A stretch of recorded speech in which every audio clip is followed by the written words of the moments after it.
Seja bem-vindo, bem-vinda ao estudo do Livro dos Espíritos de hoje.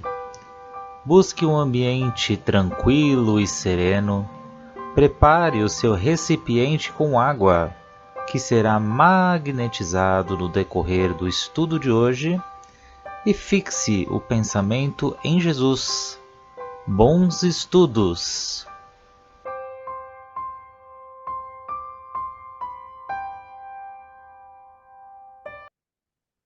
Olá a todos, sejam todos muito bem-vindos ao nosso grupo de estudos do Livro dos Espíritos, esse livro base aqui que nos norteia, né, do como viver, do como desencarnar, né?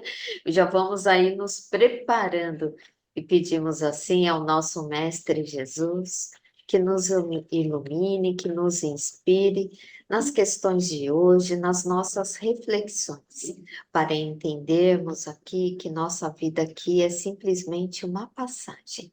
E assim, gratidão ao nosso anjo da guarda, a Nossa Senhora Mãe Santíssima, a seu Filho, nosso Mestre Jesus, e a Deus, pela oportunidade de estarmos aqui encarnados.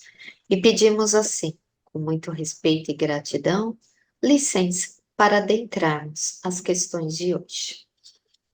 Graças a Deus e graças a Jesus. Então, vamos continuar aqui onde estamos falando do retorno à vida corpórea. Estamos no item 1, que é o prelúdio, né, o início aí do retorno, todo esse preparo. Suzelei, você vai fazer a 335 para nós? Sim, 335. O espírito tem o direito de escolher o corpo ou somente o gênero de vida que lhe deve servir de prova? Resposta: ele pode escolher também o corpo, porque as imperfeições do corpo são provas que o ajudam no seu adiantamento. Se ele vencer os obstáculos encontrados, mas a escolha nem sempre depende dele, que pode pedi-la. Então, vejo, o espírito ele escolhe o corpo? Sim, ele pode escolher. Ele tem também muita orientação nessa escolha. Às vezes, o próprio corpo vai ser a própria expiação dele. Por exemplo, um suicida pode vir sem as pernas, sem os braços, ou porque pediu, ou porque foi sugerido a ele. Para quê? Para que ele não cometa novamente o suicida. Uma pessoa pode escolher por si próprio, por sugestões, né, de quem está ajudando esse processo, vir muito bonito, muito belo. Por quê? O próprio corpo é a sua expiação, ele vai passar pela prova do orgulho, né? Da soberba, da vaidade. Pode escolher vir muito rico. Muitas vezes ser muito rico é um problema grave, enorme para a prova, para poder ver a humildade da pessoa. Então, ele escolhe o corpo, sim, é orientado também nessa escolha. Querem falar? É isso mesmo que você falou, Suzelei, porque ele pode escolher realmente o corpo físico aí como parte da sua prova aqui, né? Do seu projeto reencarnatório. Mas lembrando que existe uma espírito superior, né? Uma equipe que vai dar o aval. Não é assim, né? Ah, eu vou escolher lá e tá tudo certo. Não, vai ter o aval de alguém, né? A gente já viu aí que tem toda uma equipe que nos acompanha aí nesse planejamento. E tudo, né? A gente já viu que a gente pode participar das nossas escolhas das provas, do corpo, da família que vamos renascer. A gente pode, tudo aquilo que vai ajudar no nosso processo evolutivo, a gente vai ajudar. Mas lembrando que vai ter o aval. Pode continuar, tem a 335A, né? 335A. Pode o espírito, no último momento, recusar o corpo escolhido? Resposta: se o recusasse, sofreria muito mais do que aquele que não tivesse tentado nenhuma prova. Então, vejam, essa recusa implicaria no quê? Dele voltar para o último da fila, que é uma, dizem, né, que é uma fila enorme. Essa recusa vai atrasar toda a sua evolução, né? E, ao contrário, ele não deve recusar, porque a reencarnação ele deve entender como uma bênção de Deus, como uma caridade, para que ele possa realmente evoluir, para que ele possa realmente, é uma oportunidade imensa de Deus. Todos os reencarnados deveriam todos os dias agradecer por essa bênção, né? Que é a reencarnação, a oportunidade de se melhorar. Então, ele pode recusar sim, mas ele deve ter. Muitas vezes vai recusar porque não tem isso em mente ainda, não tem essa evolução para entender o que é a reencarnação, né? Você vê que a espiritualidade já responde aqui, ó. Se o recusasse, sofreria muito mais do que aquele que não tivesse tentado nenhuma prova, né? Porque não é assim, tudo é planejado pela espiritualidade e Deus está no comando. Então, aí o espírito chega lá bem na hora e fala: não, não vou, não quero ir. Não vai, tudo bem. Não vai, mas é que nem você falou, né, Suzele? Vai ter sofrimentos maiores, pode voltar lá pro final da fila. E esse final da fila, a gente já viu que a fila é grande. Hoje em dia está tendo menos, né? Menos reencarnações. Então, esses sofrimentos aí podem ser maiores, sim, né? Do que aquele que nem ali como eles disseram, que não tivesse tentado nenhuma prova, porque ele se recusou a ir para o seu processo, né? Uma vez que já estava ali todo planejado. Porque a gente já viu que existe toda ali uma questão, né? Um preparo, um planejamento, né? E os espíritos superiores estão ali a todo tempo nos auxiliando, né? Indicando, né? Sobre as nossas escolhas. E ainda, né, nós somos muito baseados assim nas paixões. E essas recusas, às vezes, é o medo de errar, aquela insegurança, né, que envolve também aí o orgulho ainda não tratado, né? Pode falar, Jane. É isso que eu ia comentar, porque além desse sofrimento de ir contra um planejamento superior, vem aquele sentimento de derrota, né? Aquelas sofrimentos internos, né? Como você acabou de falar agora, que é o sofrimento pela sua incapacidade, o sentimento de derrota, né? De ser vencido pelos seus próprios medos. Uhum. Além de ir contra um planejamento, deve ter também problemas internos, né? Isso mesmo. Pode seguir, Suzelei. 336. Poderia acontecer que um corpo que deve nascer não encontrasse espírito para encarnar-se nele? Resposta: Deus proveria a isso. A criança, quando deve nascer para viver, tem sempre uma alma predestinada. Nada é criado sem um desígnio. Então, veja, isso não vai acontecer, porque tudo já é programado por Deus.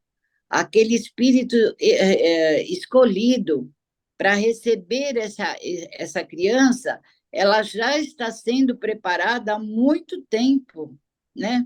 Então, para Deus, tudo é controlado, tudo é arrumadinho, né? Então, não, sempre o que vai reencarnar, ele tem sim um espírito que o vai receber, né?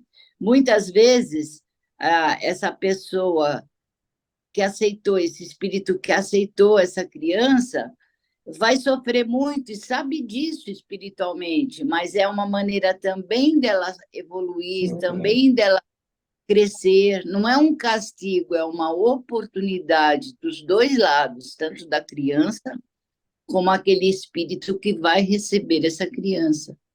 Então, não há essa recusa, não, porque há todo um plano reencarnatório minuciosamente feito, né, para que isso não aconteça. Uhum. Isso mesmo, e você vê que a espiritualidade já responde aqui para nós, que Deus proveria isso. Então, todo o processo reencarnatório, ele vai ter o aval de Deus, sim, né? Esses cuidados de Deus. E se há necessidade daqueles pais terem uma criança, receber ali uma criança com vida, será providenciado, sim, um espírito para nascer através daqueles pais, porque tudo foi ali planejado, orquestrado. E o espírito que vai renascer está, como você falou, totalmente ali comprometido com aqueles pais, com esse processo reencarnatório. Vemos, por exemplo, os casos de fertilização. Quando se faz fertilização, então, normalmente ali insere, né? 3, 4, sei lá, óvulos ali para serem embriões, né? Para serem fecundados, né?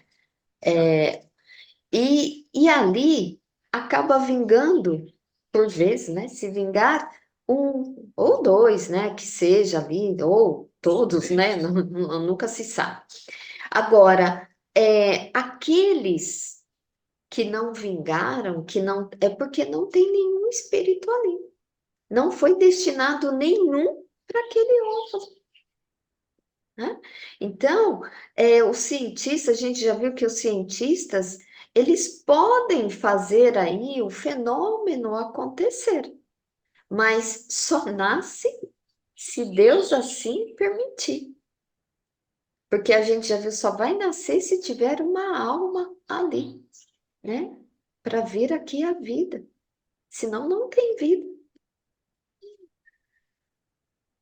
Quer comentar, já?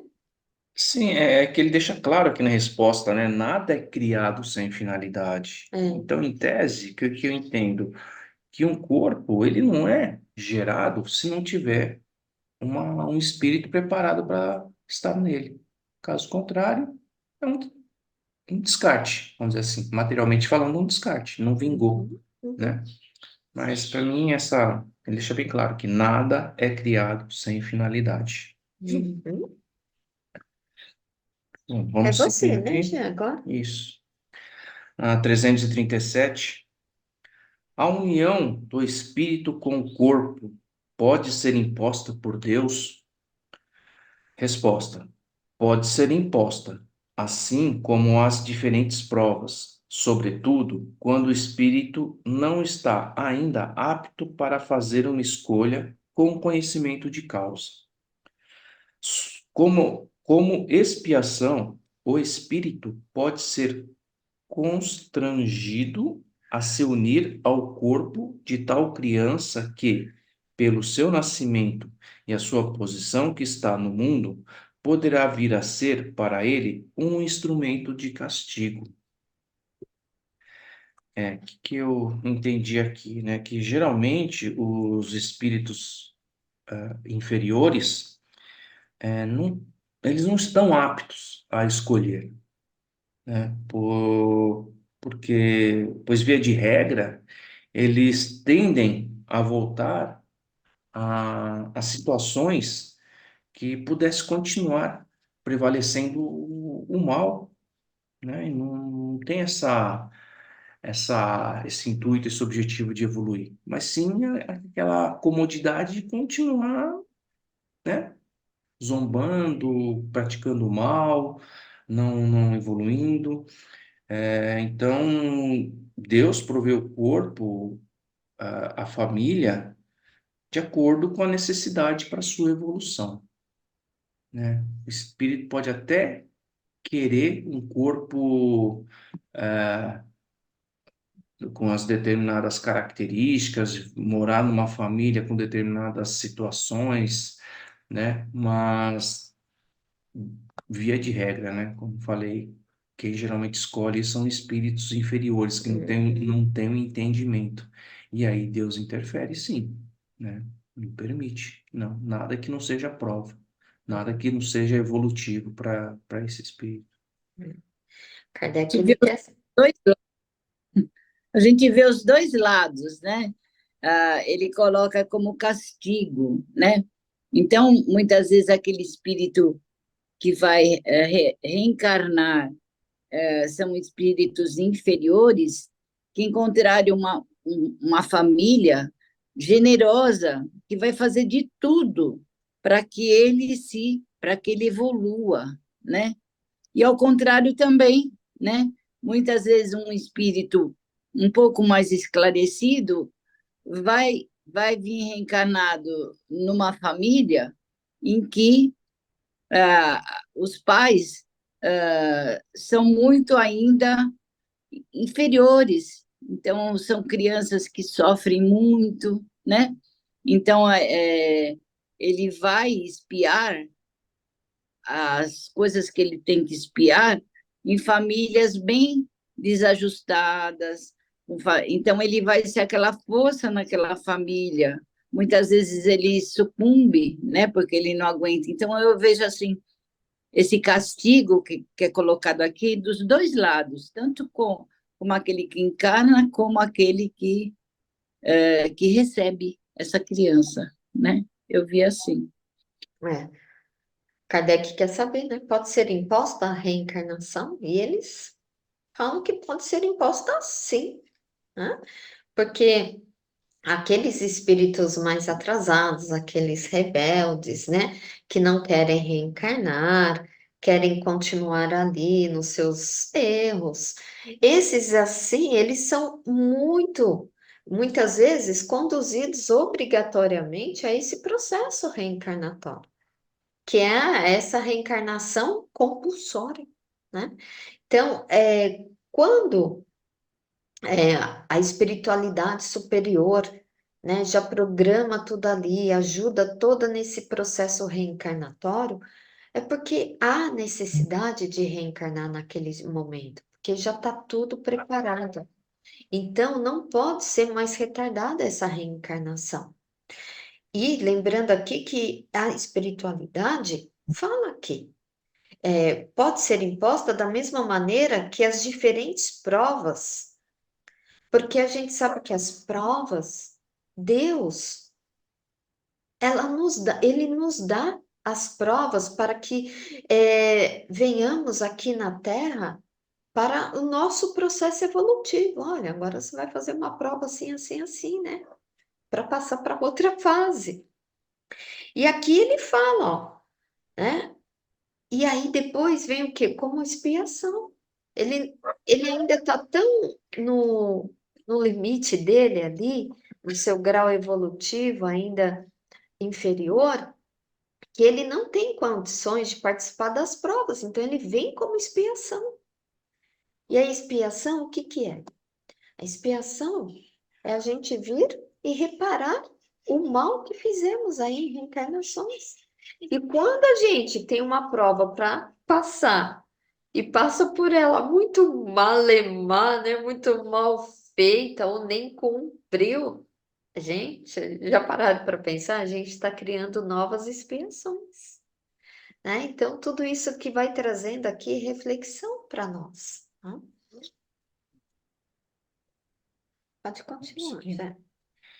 Seguindo aqui na 338, pergunta: se acontecesse de vários espíritos se apresentassem para um mesmo corpo, que deve nascer, o que decidiria entre eles? Resposta: vários podem pedir. Neste caso, É Deus que julga qual deles é o mais capaz para desempenhar a missão a qual a criança está destinada. Mas eu disse: o espírito é designado antes do instante em que se deve unir ao corpo. Bom, o que eu entendi aqui? Então, assim, como a gente viu nas questões anteriores, né? Há todo um planejamento. Não é assim, quem quer se reencarnar, aparece lá e vira tipo um leilão, né? Quem dá mais por esse corpo? Eu. Não, não é assim, né? É todo um planejamento. E esse planejamento também não é só feito pelo filho. Nos filmes que a gente assistiu, alguns livros, né, de André Luiz, mostra que o planejamento de uma reencarnação também passa pela decisão dos pais, né? Então, são planejamentos que ocorrem até, de repente, antes da reencarnação dos pais, porque os pais ali fazem o planejamento, falam, ó, vamos voltar, vamos nos encontrar, vamos rever essas situações. Então, tá, você vai ser o nosso filho, ou vocês serão os nossos filhos. Então, eu entendo que é um planejamento feito há muito tempo, há muito tempo. Então, não é, um corpo está sendo concebido, vem cá, faz a fila de quem quer reencarnar. E, e agora eu não lembro aonde que eu ouvi, mas acho que foi numa palestra que existem 8 ou 10 vezes mais espíritos para reencarnar do que o necessário. Então, tem muito mais espírito querendo vir do que a própria a entrada, né? Uhum. Então, é tudo planejado. Então, todo mundo tem a tua hora de vir, e num determinado corpo, na determinada família, Uhum. né? Eu entendi dessa forma aqui. Isso. Pode falar, Suzeli. Eu também entendi assim, né? Às vezes uma mãe tem gêmeos, trigêmeos, não é que eles brigaram lá do outro lado para vir, não, é porque no processo, né, da reencarnatório, muitas vezes é acordado, né, que venha 2, 3 ou até 4 crianças ao mesmo tempo, mas não que elas brigaram do outro lado para vir, né? Mas sim pelo próprio processo reencarnatório que é meticuloso mesmo, né? Não é esse leilão que o Gerson falou, né? Entendi assim também. Né?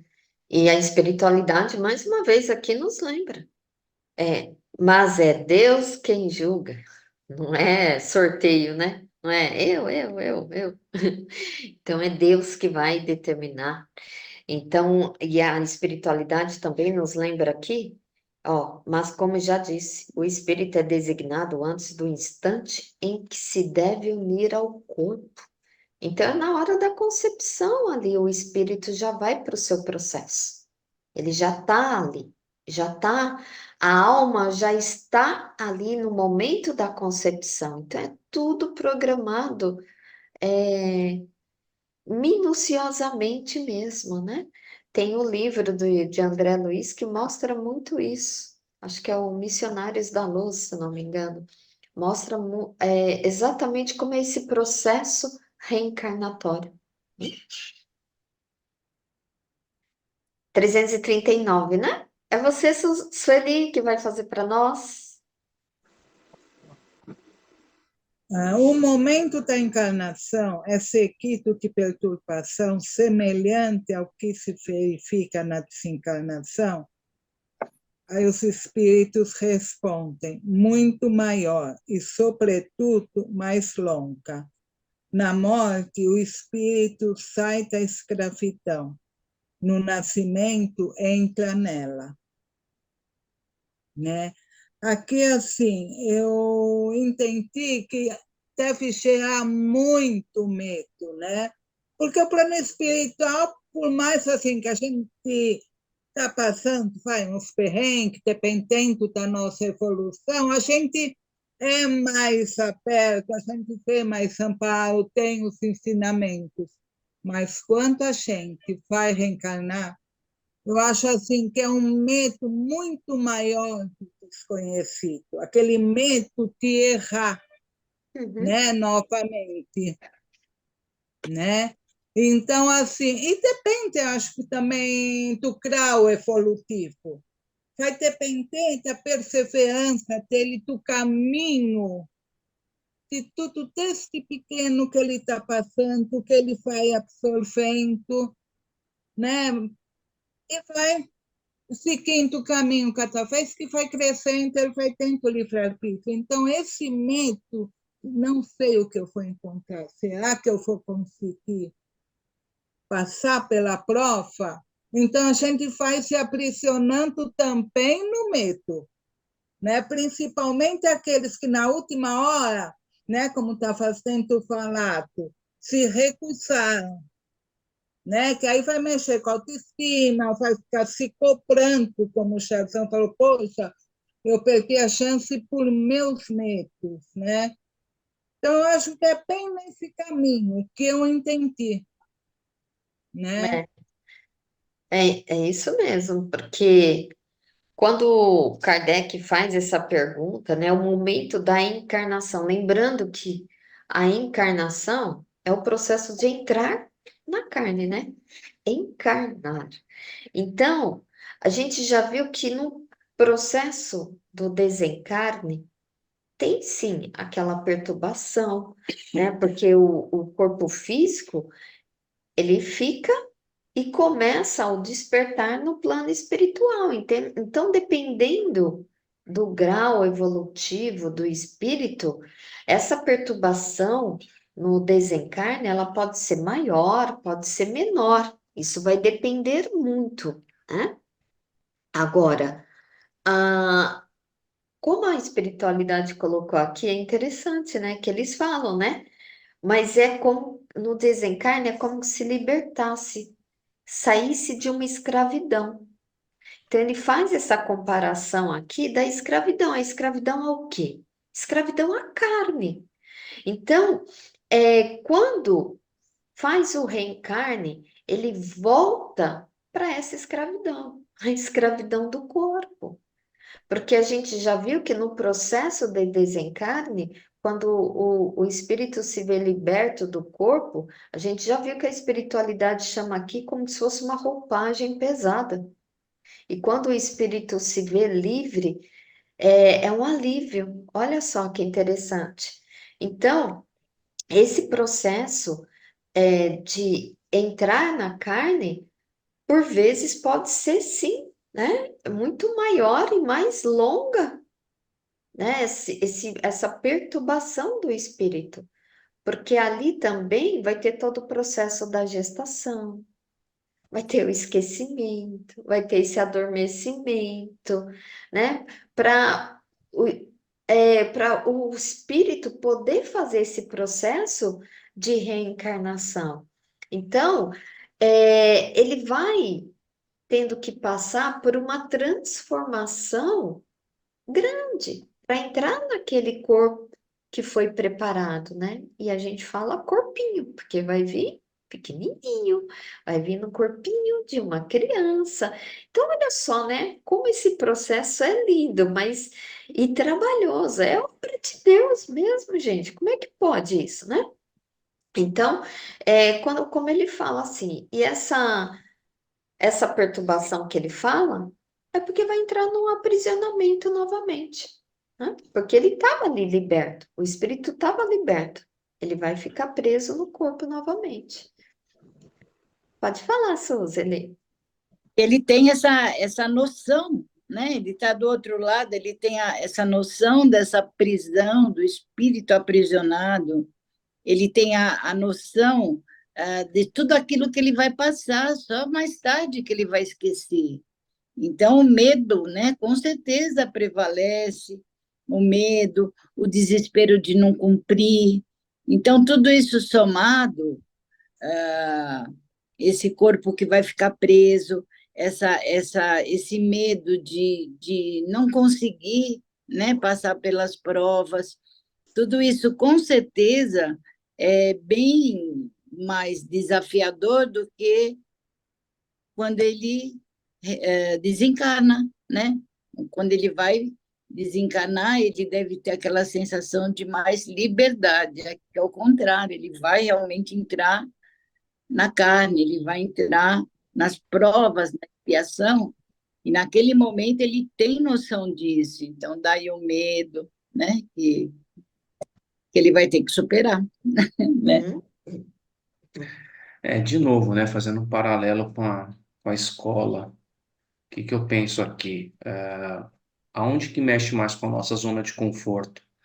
É um dia que a gente acorda, vai para a escola para rever os amigos, estudar, né? Ou o dia que a gente acorda e vai para a escola para fazer uma prova, né? Aonde que vem os medos, as tensões, o desconforto, né? É numa sexta-feira, indo para a escola para mais um dia, ou indo numa sexta-feira para a escola fazendo uma prova que vai decidir se você passa ou não passa de ano. Então, eu penso de novo dessa forma, uma forma mais lúdica para entender o que ele quer dizer com esse desconforto, né? Com esse medo, né? Esse frio na barriga. Claro que é muito mais que isso, né? É só para ficar mais claro, exemplificar melhor aí essas diferenças aí. É. E olha só, estamos chegando aqui ao finalzinho, vamos deixar 340 e as demais questões para o próximo encontro nosso. E gratidão ao nosso Mestre Jesus, a todos os mentores que nos acompanham nesse lindo estudo. E obrigada, Mestre, por conduzir os nossos estudos nas questões de hoje e que fiquemos com a luz de Jesus em nosso coração e em nossos lares. Que assim seja, graças a Deus. E até semana que vem, gente, com fé em Deus. Tchau, tchau.